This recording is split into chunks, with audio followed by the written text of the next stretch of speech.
papel do refúgio no manejo integrado de pragas, eu digo que é uma estratégia essencial na contribuição da boa eficácia da preservação da tecnologia BT, então resistência de plantas a insetos. Mas quando eu falo refúgio, eu estou falando daquele refúgio estruturado, que respeita distância máxima da planta das áreas BT, número máximo de aplicações de inseticida, porcentagem mínima de refúgio em relação à área BT. Então, esse refúgio estruturado vai garantir uma maior longevidade da tecnologia BT, que aliada com outras estratégias de controle, como por exemplo, controle químico, controle biológico, manejo comportamental de insetos. Então, a união, a integração dessas estratégias faz que a gente tenha um bom resultado ao utilizar o manejo integrado de pragas. Agora, é necessário ter alguns cuidados no manejo dessas áreas BT e refúgio. Por exemplo, o monitoramento é necessário que ele seja feito de forma separada. Por quê? Vamos dar um exemplo. Na área BT, onde eu tenho como alvo espécies de lagartas, de lepidópteros, muito provavelmente a presença de lagartas nessa área vai ser muito pequena ou ausente, dependendo da eficácia da tecnologia. Já na área refúgio, normalmente eu terei aí uma infestação maior, uma presença maior de lagartas. Se eu faço o monitoramento como uma área só, a hora que eu faço a média da infestação, essa média acaba sendo menor pensando na área do refúgio. E às vezes isso já atingiu o nível de controle, mas na média a infestação aparentemente está menor. Isso faz com que o produtor acabe perdendo o momento ideal de entrar com a aplicação nessa área de refúgio. Olha, o monitoramento de pragas ele é peça fundamental no manejo integrado de pragas, porque é por meio do monitoramento de pragas que eu vou ter a real dimensão de qual é a infestação que eu tenho de determinada espécie praga na minha lavoura. Então nenhuma decisão é tomada se eu não tiver um bom monitoramento de pragas. E para fazer isso, a gente tem que respeitar algumas coisas. Exemplo, o meu caminhamento na lavoura para fazer os pontos amostrais ele tem que ser de forma aleatória.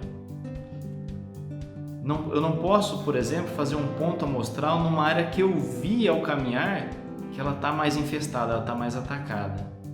Porque se eu fizer isso, eu não respeitar a forma aleatória e só nesses pontos que eu vejo que está mais atacado, eu vou superestimar a presença da praga na lavoura. Então a chance de atingir nível de controle é maior. Só que na verdade não é o que está refletindo no campo. Então por isso precisa ser de forma aleatória, ter esse cuidado. E respeitar o número mínimo de pontos amostrais que a pesquisa fornece para cada cultura.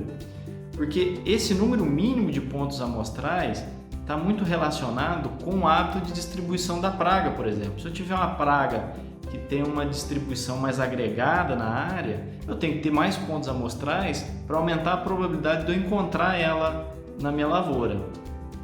E em relação à frequência, qual que é o ideal? Isso vai depender muito de qual é a infestação que eu tenho no campo. Então vamos pegar um exemplo, percevejo em soja.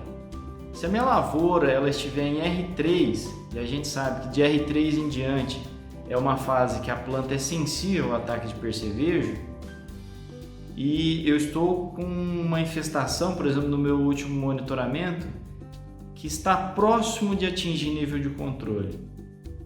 Eu não vou esperar uma semana para voltar nessa área, eu volto daqui 3 dias e faço um novo monitoramento, de forma aleatória, como eu comentei anteriormente.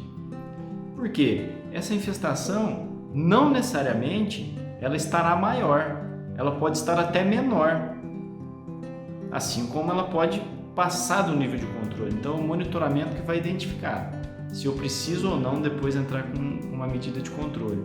O que não pode, o que não faz sentido é eu achar que essa infestação vai subir, então eu vou entrar com a medida de controle. Ao fazer isso, eu estou gastando uma pulverização que não necessariamente seria necessária.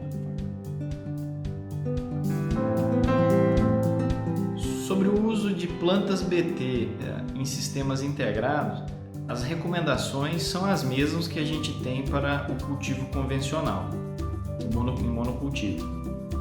A diferença aí, a ênfase que eu gostaria de dar é apenas no monitoramento de pragas, esse cuidado a mais que o produtor ele precisa ter. Pegando como exemplo a cultura do milho, consorciado com braquiária, então, na ideia de que após a colheita do milho, o produtor ele tenha essa pastagem para os animais.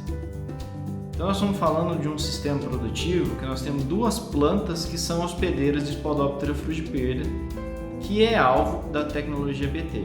Então o milho BT vai controlar essa Spodoptera, mas ela pode se multiplicar na braquiária.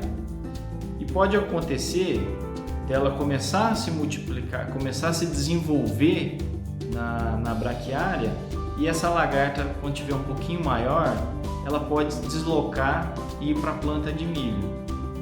Numa fase maior, mais avançada, numa idade mais avançada, essa lagarta provavelmente ela não vai morrer pela toxina da planta BT e ela pode então causar um prejuízo nessa planta. Por isso que eu destaco esse cuidado que o produtor ele tem que ter a mais com o monitoramento de pragas nesses sistemas integrados.